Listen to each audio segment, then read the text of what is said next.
bem?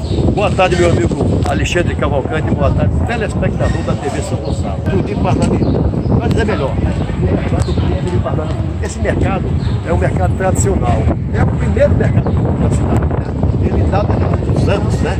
E eu me lembro muito bem quando o Raimundo Marciano era prefeito de Parnamirim, isso aqui era mais cuidadoso, isso aqui era um mercado bonito. Hoje você vê o mercado entregas baratas.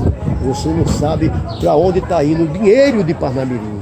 Porque um mercado desse aqui não é para estar sendo abandonado. Uma obra dessa, tradicional, que identifica Parnamirim como cidade tranquila da Vitória. Por quê? Porque aqui tem os bosques, onde tem os legumes, as verduras, carne, restaurantes, barzinho. Então isso aqui hoje está abandonado. Está completamente abandonado. A gente vai mostrar agora a lateral do mercado para vocês verem. Eu estou sabendo aí que o prefeito alocou a verba de 100 milhões de reais e ainda aumentou em mais 20 milhões. Ou seja, o problema de Parnamirim não é dinheiro, é gestão pública. Daqui vocês podem ver aqui, ó, mercado, você vê que o mercado é grande e vocês aqui estão completamente abandonados esse mercado. Tá vendo? Estão chamando você de prefeito tatu, eu não sei mais que adjetivo botaria em você como prefeito, porque até as obras, os prédios públicos estão abandonados, tá vendo?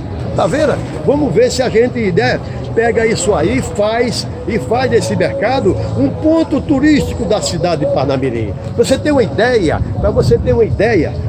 a cidade de Salvador tem um mercado modelo tradicional, onde o turista vai comprar seus artesanatos, né, incentivando a cultura local.